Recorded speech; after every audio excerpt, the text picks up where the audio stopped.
and all of us. Today, the issue that we're discussing is personal security.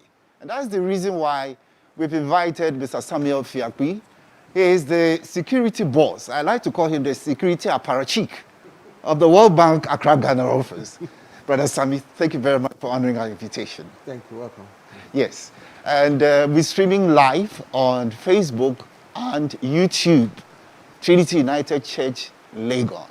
Once again, all of us, we are very much welcome. Yes, Brother Sami, as I said, we're talking about personal security today. Why is it important to keep personal security? Security is a shared responsibility. Much as we expect the state to protect us, through the law enforcement agencies, yet usually, before you can get them to intervene in a situation that threatens you, you probably would have suffered some harm. Therefore, there are certain precautions that everybody ought to take, some responsibilities that everybody ought to take to ensure their own personal security and enhance that with the support that they get from the state. So personal security is everybody's responsibility. Yeah, today we'll be looking at very practical issues. And from the issues, we'll be learning a lot. So I don't want us to theorize anything for now. But as people of God, in Proverbs 3, 5, and 6, it tells us to trust the Lord in everything. Lean not unto our own understanding, and then God will direct us. You see, we need to pray, we need to trust God. But there are ways that God communicates to us as to what we should specifically do. And at this point, I would want us to go to Matthew chapter 2, concerning the security of baby Jesus. You know, the wise men from the east, the star led them to Jerusalem. They had seen that some great person had been born. And this person happened to be Jesus Christ. So they came to Jerusalem in Judea. Judea is in the southern part of Israel. The middle is Samaria, and then Galilee at the north. But they came to Judea. And Jesus was born in Bethlehem. So they came into the town of Jerusalem, and they were asking the people, where is the king of the Jews who has been born? And the people seemed not to even have known. Some of them didn't know. So the king of Judea heard of this. Herod the Great, that's his name. And then he called the chief priest and then the scribes to find out what is this that these people who are in town are talking about. A new king has been born. And he said, oh, it's true. It's there right in the scriptures. He shall be born in Bethlehem, a little town in Judea. So he sent his national security operatives, he sent them to go and fetch them these wise men, these people who had come into town. He said, oh, I hear you are looking for the new king. So let me tell you, he is in Bethlehem. Go and look out for the exact place that he is. And then when you find him, come and tell me, so I also will go and worship him. But that was a ploy anyway. So they went at Bethlehem, dreamed by an angel that they shouldn't go the same way that they came. So they didn't have to go back to the king to report to him that they had seen the baby Jesus. And then God also sent an angel in a dream to tell the foster father of Jesus, Joseph, to leave the place immediately and lodge or stay in Egypt, because the king was looking for the baby Jesus to kill. So they relocated. There are two issues in here. The wise men were told not to go back the same way they came. When Jesus and his father and the mother, God told them to relocate. Are these good enough security measures that we hear God putting in place regarding the baby Jesus? Yes. Jesus was born a human being to normal parents. His birth was a little unusual, but his parents had to nurture him and protect him. And it was important that whatever threatened the existence of Jesus, they had to protect him from the threat that was presented from Herod and his people. In fact, if Herod's statement had just been, had been genuine, What happened afterwards when he realized that the wise men didn't come back? Oh, yes. He commanded that children in Bethlehem, 2 years and under, should all be massacred, Yes. killed. And they were killed. So that tells you the true intent. He meant harm for the baby Jesus. Now, we should not seek to spiritualize everything and say that God will protect us. We are Christians. The angels hover over us, and therefore no harm shall befall us. We should take practical steps like Joseph did under the direction of God to protect ourselves. And he had to relocate He had to relocate. from Bethlehem to Egypt. Yes, when it became necessary. He had to flee. He had to run away from danger and carry the baby Jesus away. And the story also goes on to say that when, after Herod had died, and they wanted to come back, Joseph was still afraid because Herod's son was the one who was now Ruling in Judea. Yes. In fact, he's called Archelaus. Yes. So, because the apparatus was still there, he didn't feel confident to come back to that same area. So he had to locate further north. To Galilee. Yes. So these are practical things that tell us that we should take concrete steps for our own security and not just spiritualize our lives and think that nothing can happen to us. God gave us wisdom for us to be able to do things which will enhance our protection. Sometimes for security reasons, we are supposed to go one way and not come back the same way for security reasons. Actually, what experts will tell you, what we recommend for everybody is that don't always leave your house and go one direction every day, one direction. Don't leave your house at the same time every day because people may be conducting surveillance on you. So if you leave your house at 7 o'clock dead every day, they know how to get you. Your house, you are getting out 7 a.m. So they are there before 7. As soon as you step out, they take you out. So vary the times of going out and coming in. Vary the routes you take going out and coming in. Of course, there's very little you can do at your entrance. But if there's a street in front of you and you can go right or left, sometimes go right, sometimes go left. You can go 3 times right, 2 times left, 1 right, 1. Just confuse whoever is out to get you. Mind you, it's not everybody who smiles at you who is your friend. Some of your worst enemies may be very close to you. But that's not to say that you should see everybody as out to get you. No. Live your life. Be open and friendly to everybody, but be on the lookout. Don't let down your guard. Which is the reason why I call them the astronomers, those people from the East in the Bible who saw the star and realized the king had been born in Israel. God told them, you came one way, don't go back the same. So it's a very good advice. God protected his own son by putting in place all these security measures. At a point in time, he had the foster father of Jesus to relocate with the mother all the way to Egypt. So practically, we can put some of these things up, and then it will be for our own good. Yes. Today, we are looking at personal security. And if you are listening to us on Sunny 88.7 FM, you are heartily welcome. We're speaking with Brother Samuel Fiakpi. He is the security boss, or what I call him, the security apparatchik at the World Bank Accra Ghana office. In fact, he holds 2 qualifications, CPP, which is not Convention People's Party. He will explain to us, CPP and PSP. What are those things for? Okay. CPP stands for Certified Protection Professional. Okay. That's the gold standard in the gold standard. Standard in security management. It's highly respected all over the world. Yes, and the PSP stands for Physical Protection Professional. For those who protect those who provide physical security, say like protect a nuclear plant, whatever.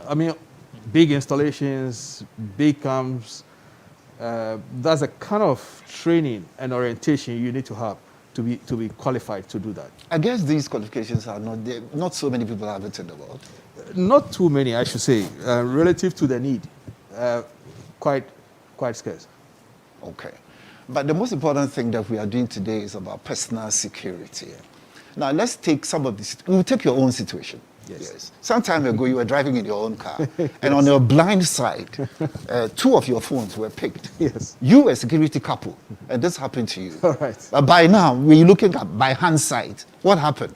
Okay. And what can we also learn from the recommendations that you give us? Yeah. All right. So I was driving an old car. I think the AC must have gone out then.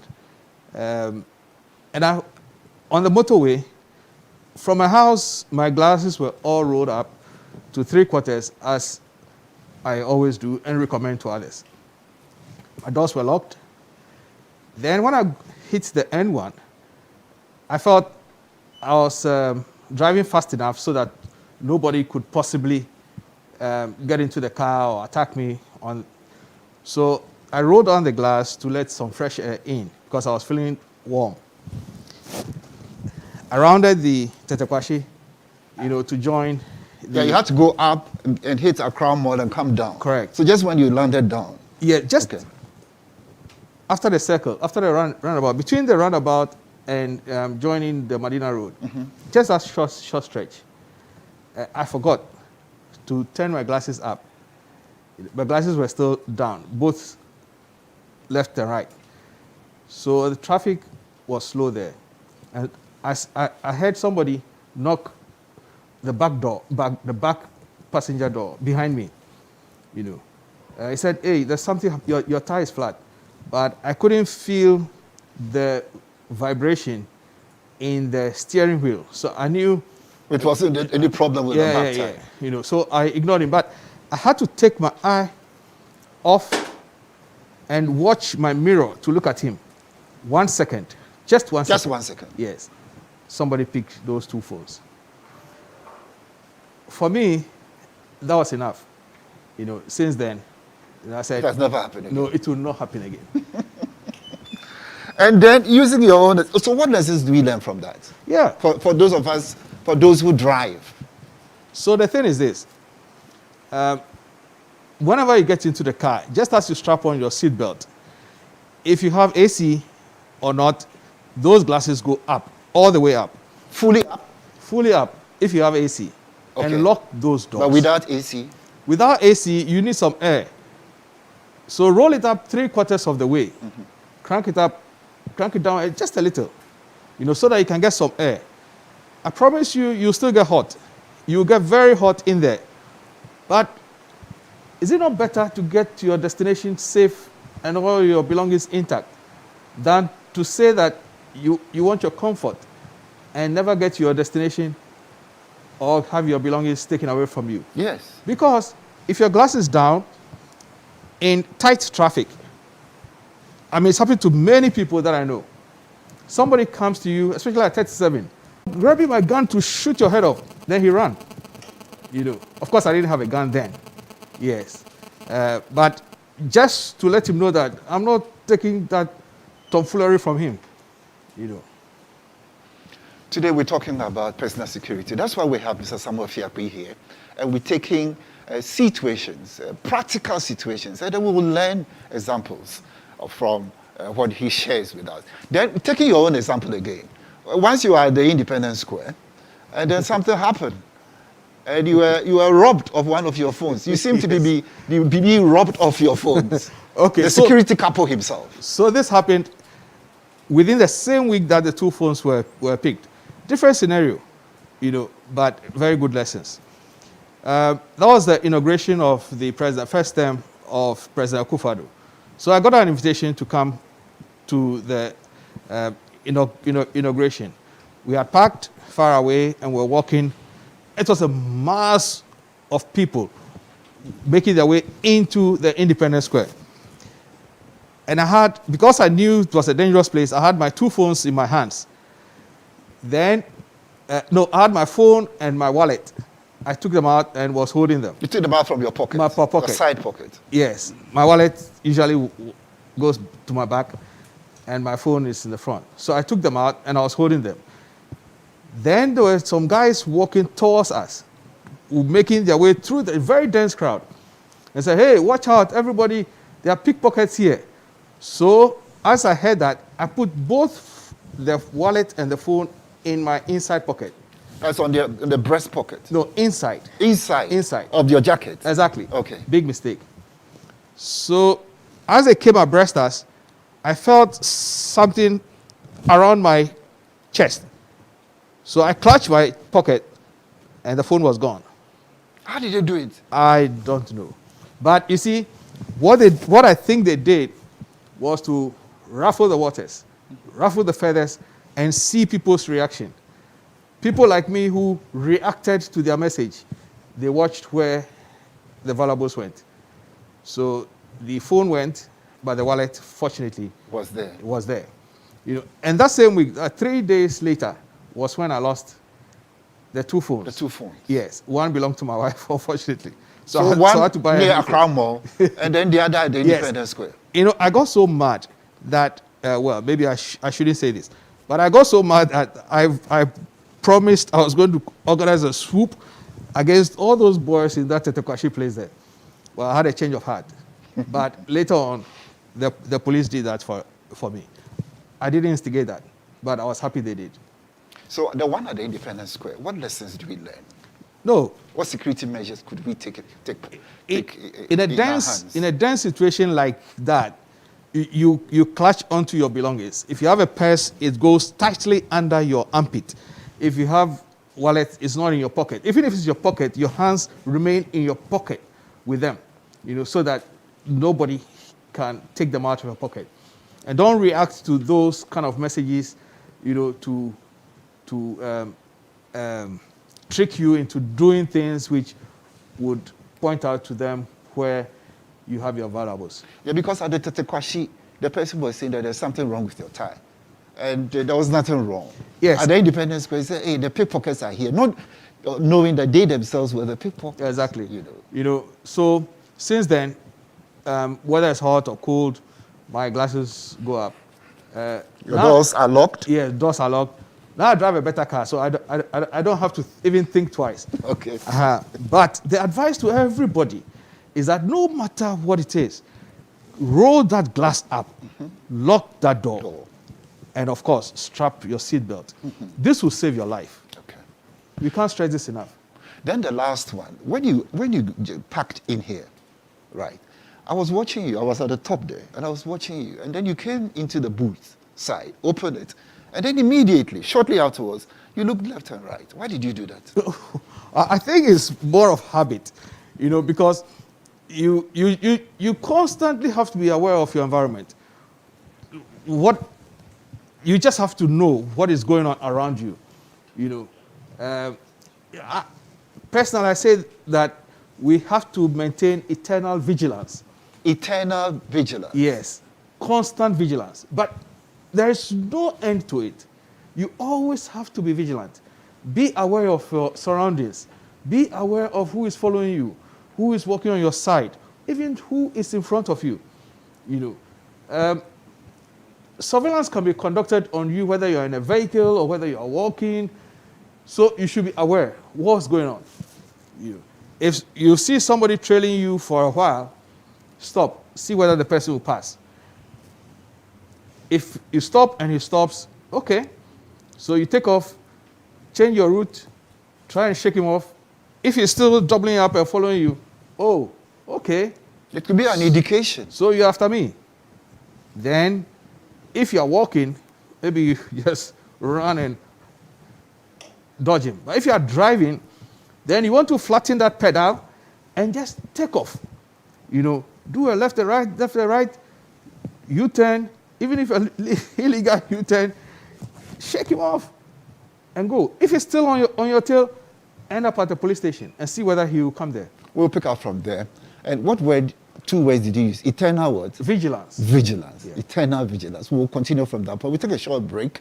This is Let's Talk About, a platform of Trinity United Church Legon, where we discuss issues that bother all of us, that concern all of us. Today we're talking about personal security. That's the reason we have Mr. Samuel Fiakpi here, the security boss at the World Bank Accra, Ghana office. Music from Henry Boche. So Henry Boche.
Thank you very much for staying with us. This is Let's Talk About, a program put together by Trinity United Church Legon. We're talking about personal security with Mr. Samuel Fiakpi from the World Bank, Accra, Ghana. Thank you once again. Talking about eternal vigilance. Eternal vigilance. But, Brother Sambi, there are questions coming up. Yeah. If you have comments or questions, you can send them to us on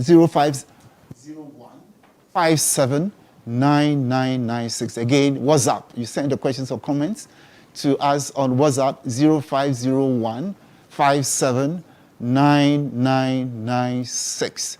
And we are here to receive each and every one of them, and we will comment about them.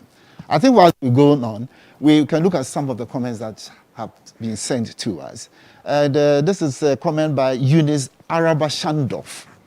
Every step of the way, God is with us.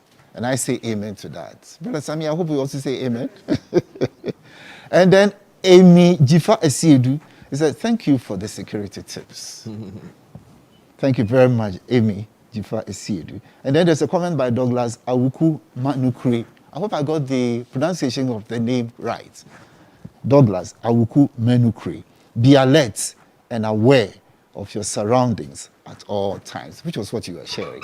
Yes, eternal vigilance. I think we would leave you off the hook with your personal examples and go into other areas. Yeah, I don't mind, because I mean, these are personal lessons that I can use to illustrate that, look, it could happen to anybody, but if you took the right precautions, you should be fine. Yeah, you should be fine. Yes, but I mean, recently we saw on the national television a vehicle. We don't know whether it was a woman or a man who was driving, but the vehicle got to a traffic light. It stopped. 3 men on motorbikes, 3 men on 3 motorbikes came out. I mean, got down from the motorbikes, tried to open the doors of the vehicle from 3 sides. They were all locked. But the one who turned onto the back left door, that door was open. The man just went in there and lifted a polythene bag, allegedly with a lot of money, and then just went away with it. What measures could one take when you fall into such a situation? Okay, we don't have all the facts or the circumstances surrounding this incident, but what comes to mind, what we see, and the deductions we can make, is that now this is what we've always been preaching. You get into that vehicle, lock the doors. If you don't have central locking, make sure that every single door is locked before you take off.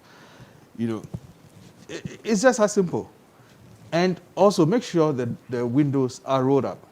Now, if that had been the case, there's no way these guys could have entered the vehicle to pick the money in the first place. This vehicle was parked at a traffic intersection, right? You didn't see any car passing. No. Now, if you are mentally alert, you know, and you are playing the what if game, okay, you are telling yourself, what if somebody should suddenly come and cross me here whilst I'm parked here, you know, waiting for the traffic light to turn green? What if somebody should appear on my left or my right and pull a knife or some arm on me? What would I do? Now, if you're thinking like that constantly, what if? Should that happen, you're ready. Because you've psyched yourself mentally up and you know exactly what to do. In this situation, let's assume that the doors were locked. Now, there was no way these people could have entered. They will probably pick up their guns and aim at her. At that point, you're not sitting there. Your engine is already running. Put it into gear and just take off. Put it into gear and take off. Oh, just take off. Whether there's a car coming or not. Because the traffic light is showing red. Red, okay. And the other vehicles coming from the opposite direction may be moving. May be moving. So take off.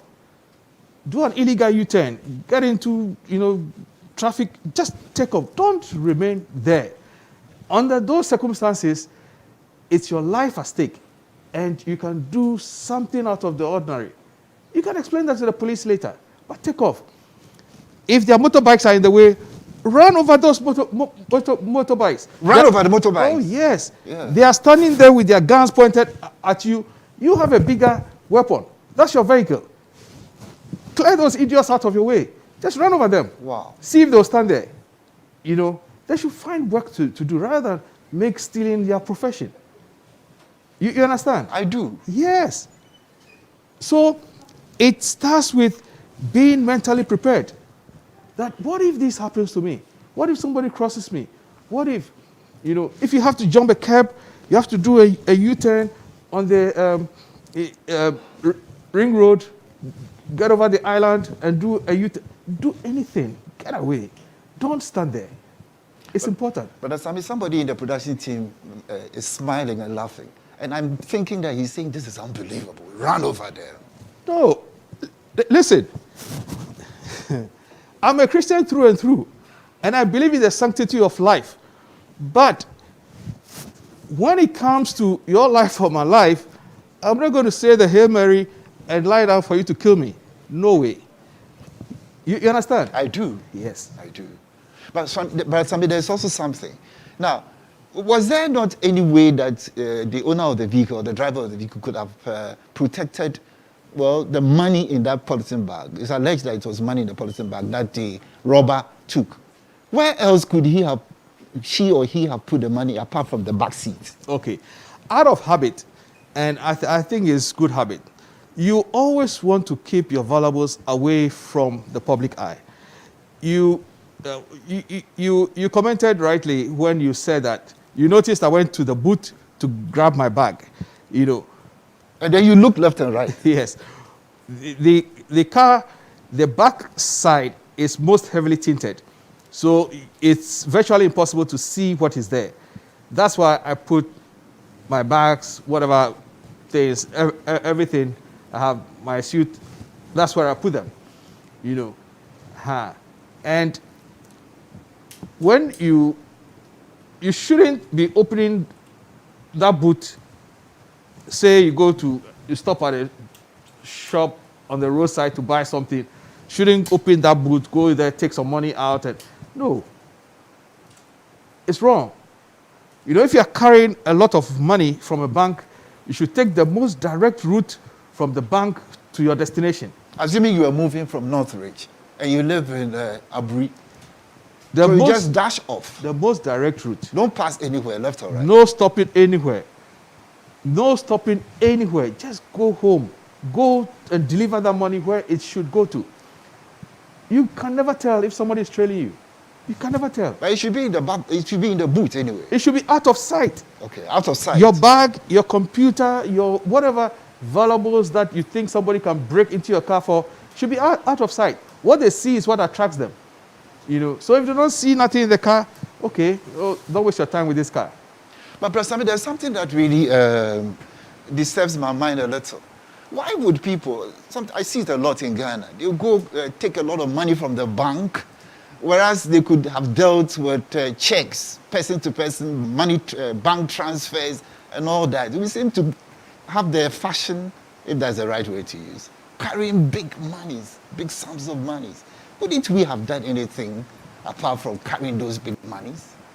We used to have a lot of robbery of market women moving from Yape to through Sola. You know, there's a dense jungle there. There's a dense jungle over there. You know, and it's about a 100-mile stretch. And so robbers would hide in there, and as market women were passing, they would stop them and rob them of their money that they were going to use for the to trade. Now, apart from the police putting patrols on that road, what the women learned to do was to put all their money on their card, you know, so they don't carry any physical cash. The robbers eventually gave up because every money is on the card. That's right. You know, you can take the card. Yes. You don't know the PIN. You ask for the PIN, they'll give you some funny PIN. You can't get the money. You know. So I think we should all move gradually towards this digital money stuff. Learn to even put your money on your phone and all that. Exactly. Interoperability, you know. Yes. Yes, both on your Momo and your bank account. Now you can take money from your bank account onto your Momo account and vice versa and all that. So that should be encouraged. That should be encouraged. Yes. You know, employers will take such big money so that they can pay their workers. Maybe every Friday they pay them off. You know, yes, that's understandable. But if they have Momo, for instance, you can just transfer to everybody's Momo. There's a little charge on it. So that becomes the cost of securing that money. You pay that extra money for them, you know, because they shouldn't lose that. They shouldn't lose part of their wages. You pay that and treat it as cost of security.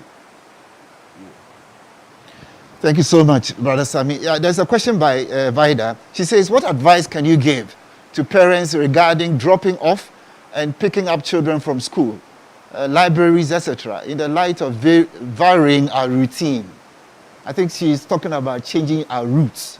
Yes. You know, going to pick up the children and back and all that. Yes. So there have been cases of abductions, children being abducted and so on. There was a time when in a place that I used to work, There was a guy that when I'm very busy and I can't go and get the kids when they're late from coming home, I would send him to go and pick them up. He did something terrible, and he had to be let go. I was scared because he knew where to find the children. So what I did was to say, look, if anybody, and I mean anybody, comes to say, I have sent him to come and get you, ask him for the code. They still remember that code to today. To today? Yes. Your children are about how many years older? No, probably They finished university. 8. And they still remember the code. Yeah, they Fantastic children. because we rehearsed this. Right. You know, and fortunately, nothing happened, but they still remembered because they kept running this through their mind. You know, it's important to enroll the children also into their own protection. You know, you send somebody for them, they should have a password. The children should know. And also, it's important for us to vary the routes that we take to and from school. You know, otherwise somebody knows that, okay, you live in this area. So if they are looking for you, they'll come to your house. They also know that you take your children to school. So if they are looking for you, they are coming to the school. You know, so the places where you go regularly, constantly, you go to a club, you should vary the times you go to the club, and the times, the frequency, the days you go should vary. The time you appear and leave should also vary. You know, you come to church, you can come to church first service sometimes, come to second service sometimes, unless you have a specific role to play. You know, but when people can predict us, that is when they can also, with most certainty, target us and get us. So that way they can compromise personal security. Okay. Yes. All right. Yes, there are lots more comments here. This is by Nana Oyeneti. And she says, good to know. Thank you very much. Anoyi, we also thank you so much for sending your comments. But you can send your comment and question to WhatsApp 0501 579996. 0501 579996. Yes, your comments and your questions, and we will take care of all of them. Yes, there's another one. This is a question. Yeah.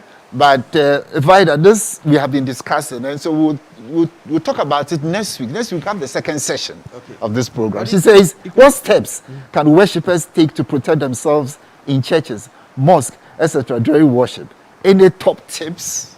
Yes, I mean this is a whole subject on its own, and it starts with what we can do to protect ourselves, to identify people who may be coming to conduct surveillance on us, what we can do to set up security, not just the guards employed, but to enroll other people, other members of the church into this whole thing, particularly ushers, and also protecting our leaders.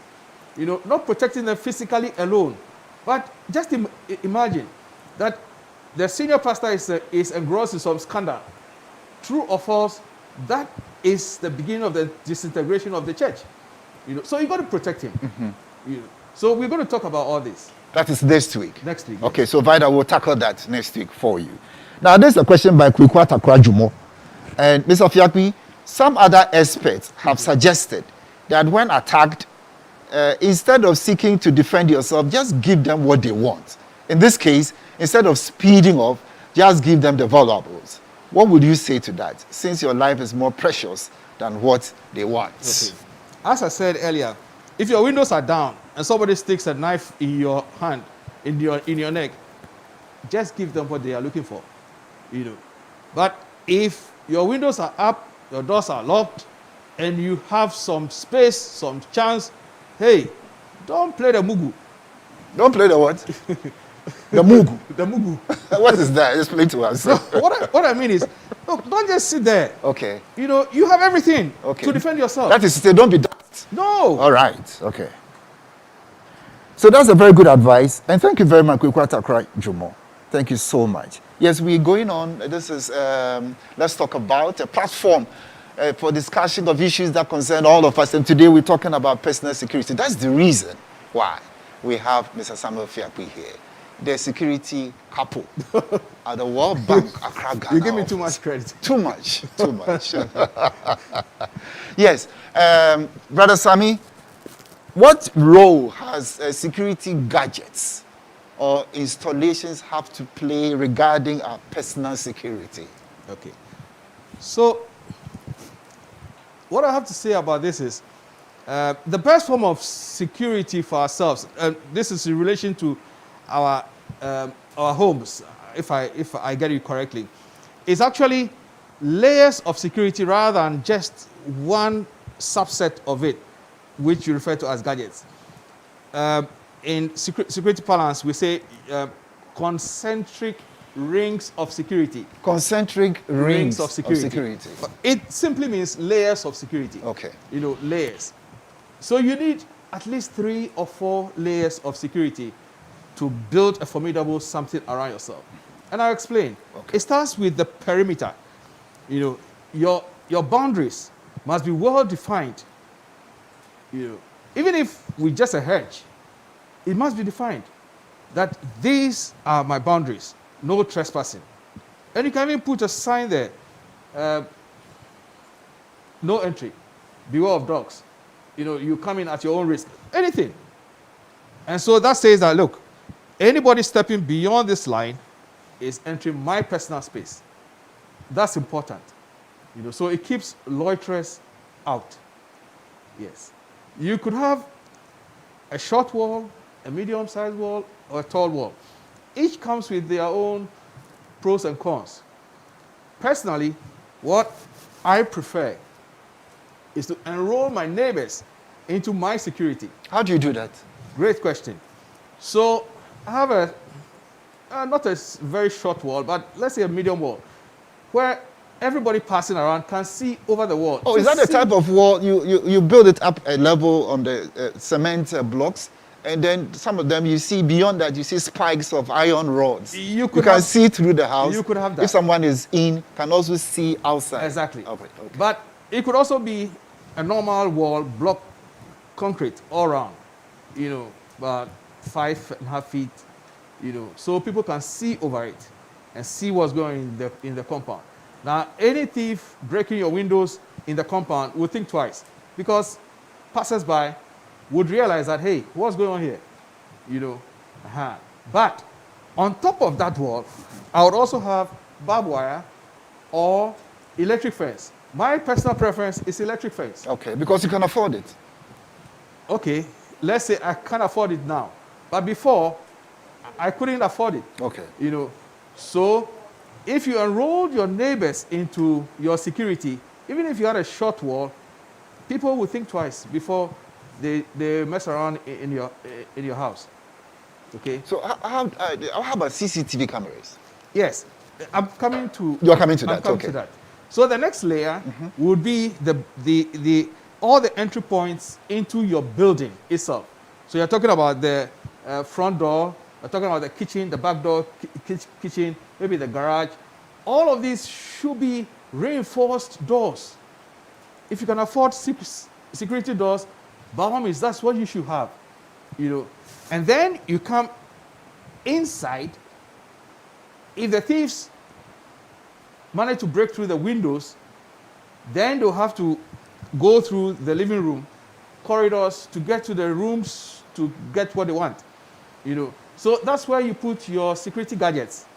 You know, so you see, we didn't just start with the gadgets. You mean the monitoring gadgets? You Yes. put them in there. Yes, Okay. that's where you have the sensors. Okay. Say living room, corridor, maybe magnetic contacts on important doors to your study, to your bathroom, to your bedroom, and so on. And the last layer, which for me is most important and probably should come first, apart from your outer perimeter, should be what we call the safe haven. Safe haven. Yes. Haven. Correct. Okay. You know, at the slightest appearance of trouble, you shepherd everybody in to that room and lock it. That probably should have the most reinforced door. That should have a security door by all means. If you can afford only one. So which place in the house could you use for the safe haven in this instance? So depending on the configuration of the house, if it's a modern house, you probably find that the master bedroom has a bathroom, okay, which is usually large enough to contain 3, 4 people. In that bathroom, you should have a charged phone. Charge The phone. phone should be charged at all times. It can be a normal young phone, not any fancy Let phone. me set up. I'm learning some new things. It should be it should be a phone where the children cannot play with it, play games on it, because they will run down their battery and you will not know. So a normal phone, nothing fancy, but it should be charged at all times. And put in the safe haven. Yes, and it should have the numbers, emergency numbers for the police control room. You should also look for the number of the police patrol team that patrols your neighborhood. They've been distributed across everywhere. So look for it. You can find it from the police. And then put that number into that phone, speed dial. When something happens, you are shaking. You can't think. All you have to do is remember to punch 3. And that message goes to the group. Now, you should make it a practice to call that number and invite that patrol team to come to know your location.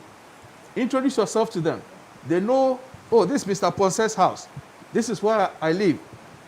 But although that service is free, you can be sure of one thing. Every Christmas, New Year, Homo, they will pass and greet you. You also have to respond. Yes. If somebody greets you good morning, you also say good morning. When they come, you don't say, oh, yo, Mejimusu. No. So, Sergeant, go inside. And when you come well. You respond accordingly. Yes. Come and see them off properly. That way, when you send that emergency call, they will respond. I wonder how many of us are doing this as a security measure regarding our own personal security. I wonder. We are learning many, many, many, many things today. Many things. I, in particular, am learning so many things. I'm glad. And the one other question is, how do I get in touch with the patrol team? How do I know them? It's been published in the papers before.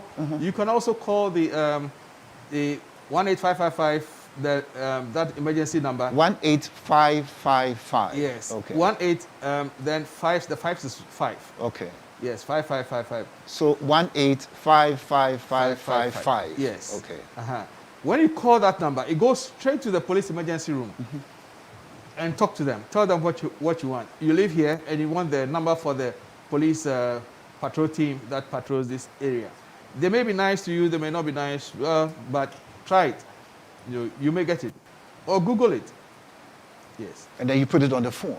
Speed dial. Speed Don't dial. forget the speed dial. Okay. Because when armed robbers come to your house and they are firing into the air, everybody is panicking.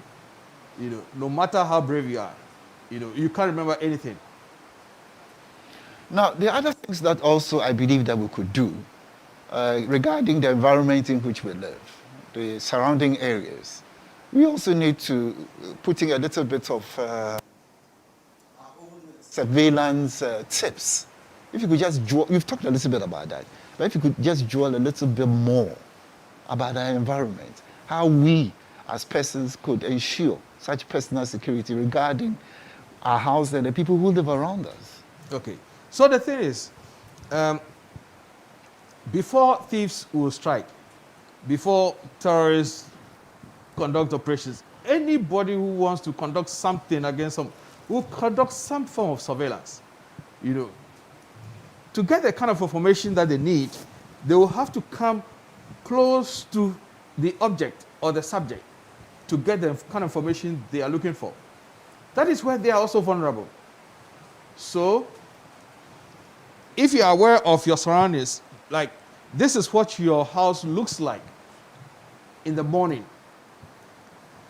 Anything that stands out of the norm should attract your attention. So you see a car parked on your street, not directly opposite your house, but on your street, so that that person can see your house clearly, or can even park a little way and look through their rear view mirror and be watching your house.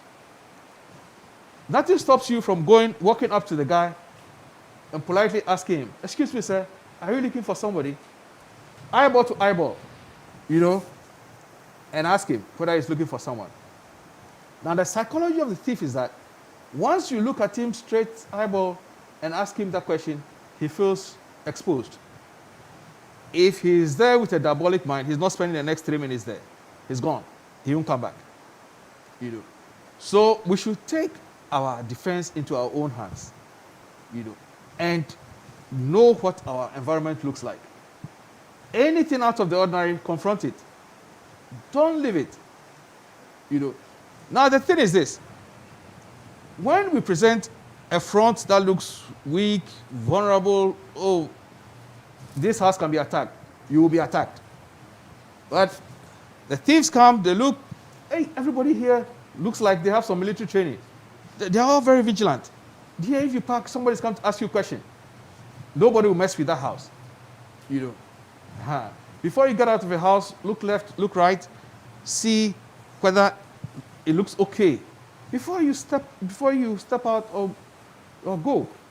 You know, and don't always turn right when you get out of the house. Don't always go left. You vary. Go right, go left sometimes. You know, and don't leave at the same time. Yes. And don't come back at the same time. Right? Yes. To the person who is saying that we are spreading panic and fear, what would you tell him? No, this is not panic and fear. This is part of the eternal vigilance. You want to be aware of your environment. You know. And if somebody should be trailing you and following you, the last place you want to go is your home.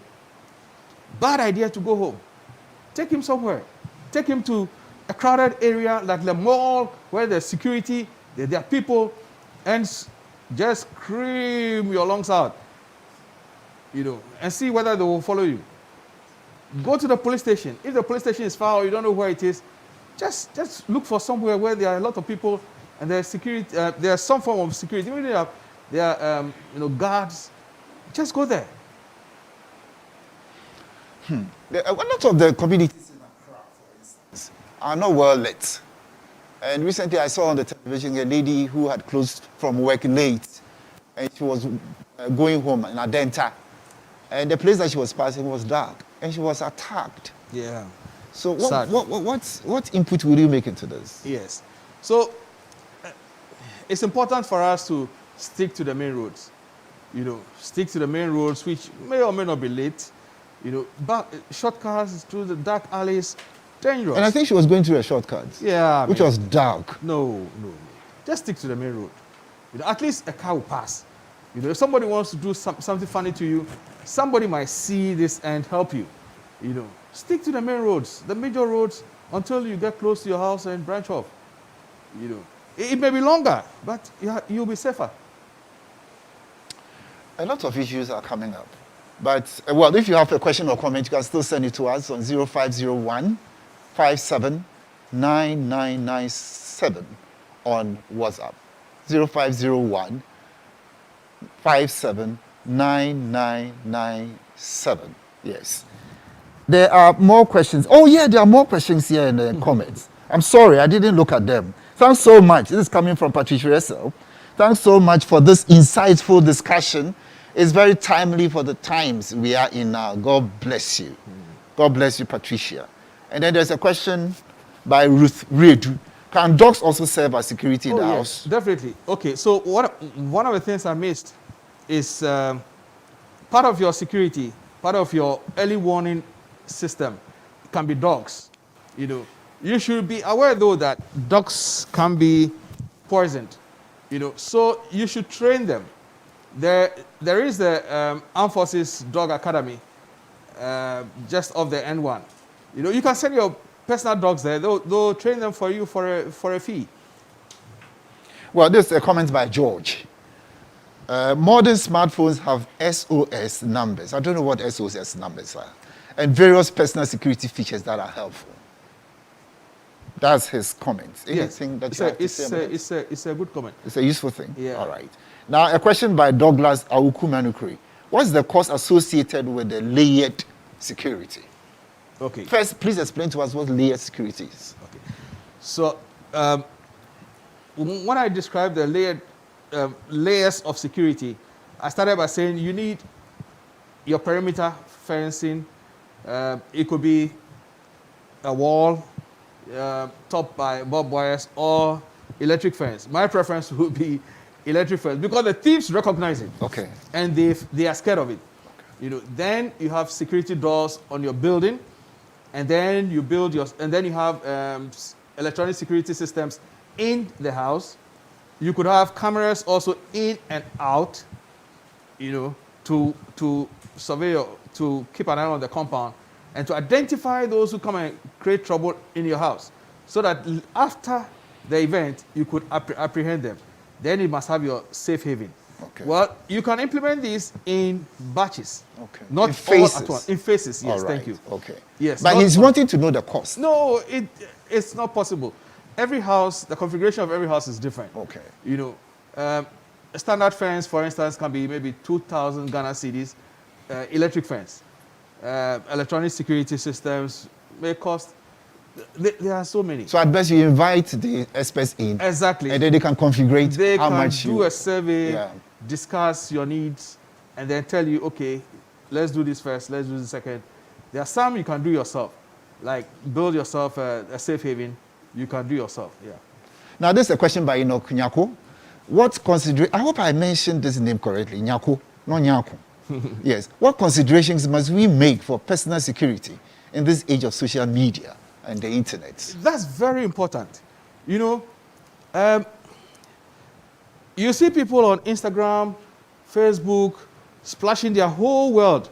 Hey, I'm here in Las Palmas. From here, next week, I'm going to Vegas. Next week, I'll be... Or even in Ghana, they say, I just moved from Kandishi. Now see me, they take a picture. I'm at Dansoma. No, don't do that. Listen, you are just signing your own, you are signing your own death warrant. Don't do that. Keep yourself to yourself. Yeah, I know we all like to brag. We all like to show off that, yeah, I've got the latest jeans, the latest this, and I ate here, I did this. But if you value your life, if you value your security, you want to pull back from these things. Don't accept just anybody who wants to friend you on Facebook. Some of them are criminals. A lot of the things we do to show off to our friends are unnecessary. We should learn to pull back because it's for our own safety. It's for our own safety, I tell you. Brother Sammy, thank you so much. There's a question by Kenanan. What's your take on having a licensed gun or a comfortable weapon as a go-to defense? And then question by Josephine Sia, is having a sidearm, ARM, a preventive measure? And what are measures for one to acquire one? Since our time is up, next week we'll have a continuation of this. So the question by Kenanan, we'll look at that. And then the question by Josephine Sia, we'll also look at that. So you've been watching. Let's talk about a platform for discussion of issues concerning all of us. And today we've been discussing personal security. That's why we brought in Brother Sami Fiakwi from the World Bank Accra, Ghana office. So, Brother Sami, in conclusion, what could you tell all of us regarding our personal security? Okay. Now, the Bible tells us that unless the Lord watches over us, the watchman watches but in vain. You can do everything, but we still depend on the Lord for his protection. However, having said that, the Lord gave us wisdom, to be able to use some of these practical things to protect ourselves. Remember, Nehemiah, when he was rebuilding the walls of Jerusalem, he carried a sword in one hand and a shovel in the other. He worked, but he was aware of his enemies, his environment. And therefore, much as we depend on God, we should also be smart enough to protect our own selves. Thank you. Thank you very much, Brother Sami Fiakwi from the World Bank Accra, Ghana, for sharing with us security tips, say, regarding our personal security. Let's talk about a platform of Trinity United Church to discuss issues that concern all of us. Thank you very much for watching. Those who listen on Sun 88.7 FM, we thank you so much. And those who are on YouTube and WhatsApp, and all the other platforms, thank you so much. Next week, Wednesday, 7 p.m., God willing, we'll be here. Bye.